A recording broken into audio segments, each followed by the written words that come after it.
بسم اللہ الرحمن الرحیم 10 اسلامک باتیں قرآن و حدیث کی روشنی میں۔ نمبر 1، اسلامی تاریخ۔ قوم نوح پر اللہ کا عذاب۔ حضرت نوح علیہ السلام 950 سال تک اپنی قوم کو دعوت دیتے رہے اور قوم کے افراد بار بار عذاب کا مطالبہ کرتے رہے۔ ساتھ ہی اللہ تعالیٰ نے حضرت نوح علیہ السلام کو خبر دی کہ اب موجودہ ایمان والوں کے علاوہ کوئی اور ایمان نہیں لائے گا، تو انہوں نے دعا کی، اے اللہ اب ان بدبختوں پر ایسا عذاب نازل فرما کہ ایک بھی کافر و مشرک زمین پر زندہ نہ بچے۔ اللہ تعالیٰ نے ان کی دعا قبول فرما لی اور حکم دیا کہ تم ہماری نگرانی اور حکم کے تحت ایک کشتی تیار کرو۔ چنانچہ ایک کشتی تیار کی گئی۔ پھر اللہ تعالیٰ کے حکم سے زمین و آسمان سے پانی کے دہانے کھل گئے اور دیکھتے ہی دیکھتے زمین پر پانی جمع ہو گیا۔ اس وقت حضرت نوح علیہ السلام بحکم خداوندی مومنین اور جانداروں میں سے ایک ایک جوڑے کو لے کر کشتی میں سوار ہو گئے۔ باقی تمام کافر و مشرک پانی کے اس طوفان میں ہلاک ہو گئے۔ 6 مہینے کے بعد کشتی 10 محرم الحرام کو جودی پہاڑ پر ٹھہری تو حضرت نوح علیہ السلام اہل ایمان کو لے کر امن و سلامتی کے ساتھ زمین پر اترے، اور پھر اللہ تعالیٰ نے انہی سے دنیا کی آبادی کا دوبارہ سلسلہ شروع فرمایا، اسی لیے آپ کو آدم ثانی بھی کہا جاتا ہے۔ نمبر 2، اللہ کی قدرت۔ زمزم کا پانی۔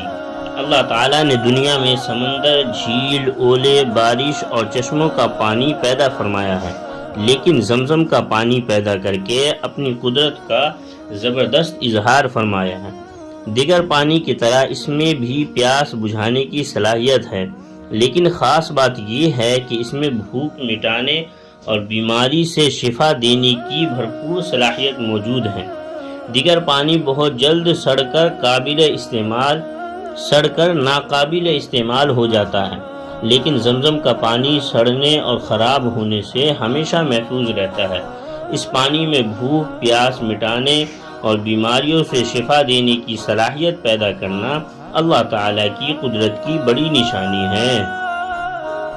نمبر 3، ایک فرض کے بارے میں۔ حج کن لوگوں پر فرض ہے؟ قرآن میں اللہ تعالیٰ فرماتا ہے، اللہ کے واسطے ان لوگوں کے ذمے بیت اللہ کا حج کرنا فرض ہے جو وہاں تک پہنچنے کی طاقت رکھتا ہو۔ نمبر 4، ایک سنت کے بارے میں۔ دائیں کروٹ سونا۔ حضرت براء بن عازب رضی اللہ عنہ بیان کرتے ہیں کہ رسول اللہ صلی اللہ علیہ وسلم جب بستر پر تشریف لاتے تو دائیں کروٹ پر آرام فرماتے۔ نمبر 5، ایک اہم عمل کی فضیلت۔ سخاوت اختیار کرنا۔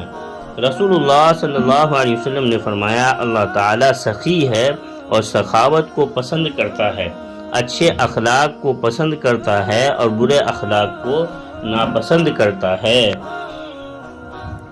نمبر 6، ایک گناہ کے بارے میں۔ کوئی چیز عیب بتائے بغیر بیچنا۔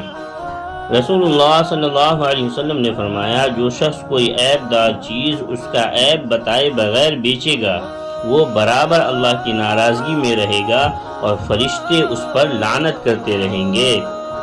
نمبر 7، دنیا کے بارے میں۔ دنیا کی نعمتوں کا خلاصہ۔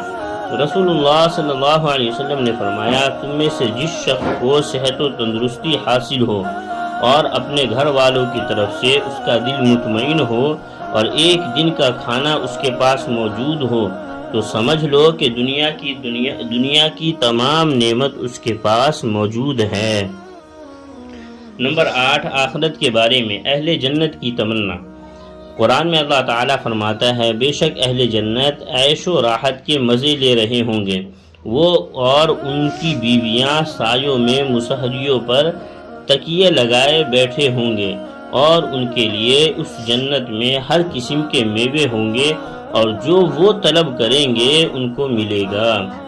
نمبر 9، طب نبوی سے علاج۔ زیتون کے تیل کے فوائد۔ رسول اللہ صلی اللہ علیہ وسلم نے فرمایا، زیتون کا تیل کھاؤ اور اسے لگاؤ کیونکہ اس میں 70 بیماریوں سے شفا ہے جن میں ایک کوڑھ بھی ہے۔ نمبر 10، قرآن کی نصیحت۔ قرآن میں اللہ تعالیٰ فرماتا ہے، اے ایمان والو، اللہ سے ڈرتے رہو جیسا کہ اس سے ڈرنے کا حق ہے، اور مرتے دم تک اسلام پر قائم رہنا۔ اللہ تعالیٰ ہم سب کو ان تمام باتوں کو سننے سے زیادہ عمل کرنے کی توفیق عطا فرمائے۔